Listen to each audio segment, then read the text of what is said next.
Well, the Chattanooga City Council heard public comments tonight on the numerous buses that were recently carrying asylum-seeking migrants from Texas to the American Northeast. Mayor Tim Kelly, as well as other city leaders, had plenty to say about that. News 12's Jordan Simmel spoke with the mayor, and he joins us now live in the studio for tonight's top local story.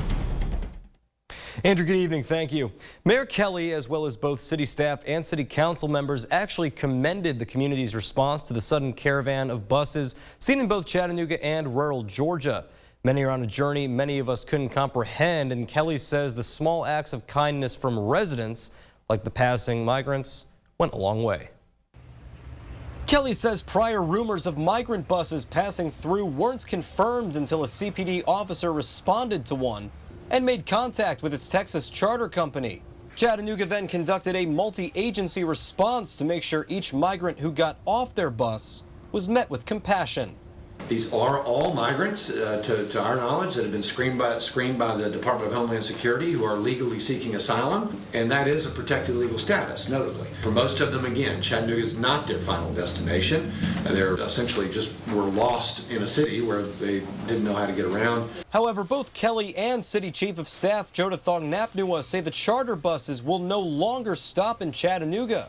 Thongnapnua hinted it may be because Texas Governor Greg-Abbott may prefer to see those seeking asylum in D.C. or New York, not the scenic city.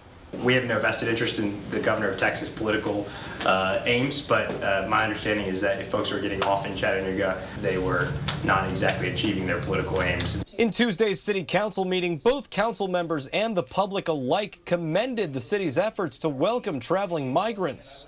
Most, if not all, who spoke hope the city continues to offer a helping hand to those seeking out the American dream.